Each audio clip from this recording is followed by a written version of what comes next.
nice when we hear those on our side, isn't it? You know, folks, there's something that's been brought up by Senator Schumer and everybody who's followed since that time. And I use a phrase, I call it the great lie of fisheries management. Yeah, it's a joke! And just to see whether you folks have experienced this or not. We were told years ago, if you conserve, you're going to be rewarded. Wrong! If you conserve, you're going to have far more fishing opportunities. Has that happened? No! I didn't think so. I call that a lie. When you're promised something and the exact opposite happens, that's a lie. But there's another lie. It's science! And that is the environmental industry. And I'm talking about the big, well-funded industry. I'm not talking about the grassroots groups such as Clean Ocean Action from our area that does a lot of work for pollution. I'm talking the new environmental industry. Says that they care more about our resources than we do. Is that in any way true? Just remember those two great lies of fisheries management. Conserve, you will be rewarded. They care more than we do. It's a lie. One other thing before we go on, we've got a lot more folks here, but another thing that as we were preparing for this, there are a whole group of folks who are preparing, and I know I'm going to miss people, so I'm going to be cautious about not trying to name everybody. But as we were trying to plan this whole process, we thought, wow, isn't this unprecedented? Because as we're getting together, we really anticipated a load of folks. And by the way, there are buses right now outside on the Beltway. Still people are coming in. But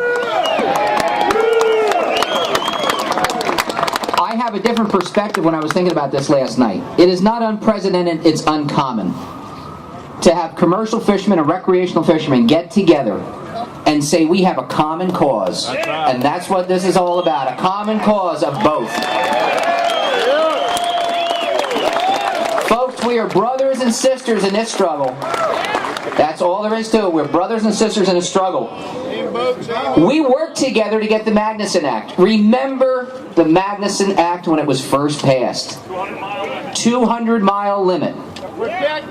We worked together as commercial and recreational fishermen to get that passed. And then remember also the Clean Water Act. There were an awful lot of us who were involved in industry who went and lobbied for the Clean Water Act. Hey, by the way, guess what's in the Clean Water Act? Flexibility. Guess what's not in the Magnuson Act? Flexibility. Keep that in mind. Clean Air Act. What's in the Clean Air Act? Flexibility. What's not in the Magnuson Act? We could go through a little bit more legislation, but you got the point. What we're asking for is some compassion towards the fishing and marine families that depend on all of this. That's what we're asking for, and I think those senators did a wonderful job of expressing that. So now, again, we had a vote, so we're going a little bit off of schedule right now because of the House votes. Do we have any of our congressmen available right now? They're voting right now, Rick. Okay, they're voting. So, with that in mind, I just want to mention something, by the way. One person whose name so far hasn't come up, and Denny O'Hearn just reminded me of this, and that is Jim Donofrio.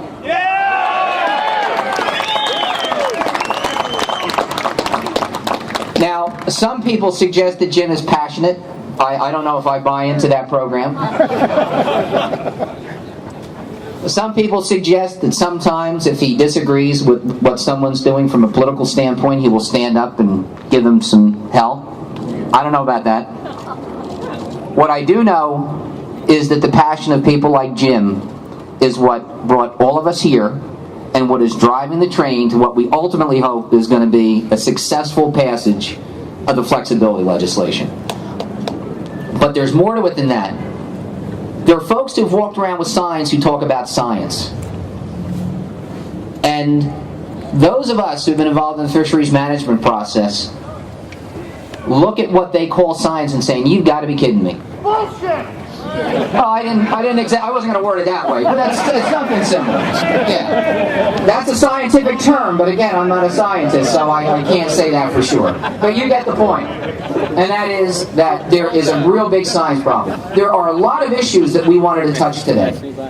We could be all over the place. We could be discussing catch shears. We'd be talking about the issue of science. There's so many things we can hit on.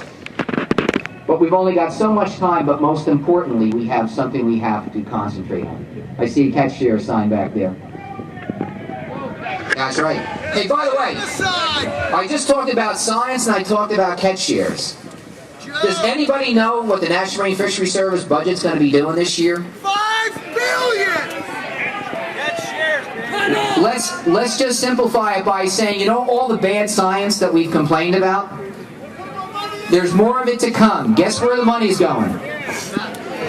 It is going to an ideological quest.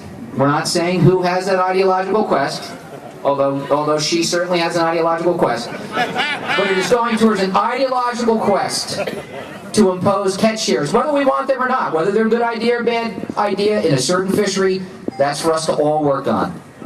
But guess who's made a decision that science be damned, catch shears full steam ahead? Somebody. We won't mention names. Okay. So with all of that in mind, keep that thought process.